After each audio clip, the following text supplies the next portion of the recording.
കണ്ണൂർ ജില്ലയിൽ തളിപ്പറമ്പിൽ സ്ഥിതി ചെയ്യുന്ന മഹാശിവക്ഷേത്രമാണ് രാജരാജേശ്വര ക്ഷേത്രം. പരബ്രഹ്മസ്വരൂപിയായ പരമശിവന്റെ പല പേരുകളിലൊന്നായ രാജരാജേശ്വരന്റെ പേരിലാണ് ഈ ക്ഷേത്രം അറിയപ്പെടുന്നത്. ശിവനാണ് പ്രധാന പ്രതിഷ്ഠ. എന്നാൽ ശിവന്റേതായ പല വിശേഷങ്ങളും ഇവിടെയില്ല എന്നൊരു പ്രത്യേകതയും ഈ ക്ഷേത്രത്തിനുണ്ട്.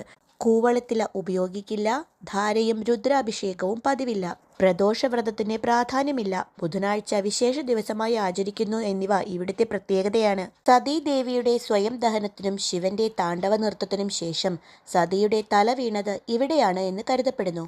ഈ ക്ഷേത്രത്തിലെ ശിവലിംഗത്തിന് ആയിരക്കണക്കിന് വർഷങ്ങളുടെ പഴക്കമുണ്ട്. കൂടിയാട്ടം, ചാക്യാർ കൂത്ത് എന്നിവ അവതരിപ്പിക്കുന്നതിന് ഏറ്റവും പരിപാവനമായ സ്ഥലമായി ഈ ക്ഷേത്രം കരുതപ്പെടുന്നു. ക്ഷേത്രത്തിലെ മുഖ്യപ്രതിഷ്ഠയായ രാജരാജേശ്വരനെ നേദിക്കുവാനായി ചെറിയ മൺപാത്രങ്ങളിൽ നെയ്യ് ക്ഷേത്രത്തിലെ സോപാന നടയിൽ വയ്ക്കുന്നത് ഇവിടുത്തെ പ്രധാന വഴിപാടാണ്. ഇതിനെ നെയ്യമൃത് എന്നാണ് പറയുന്നത്.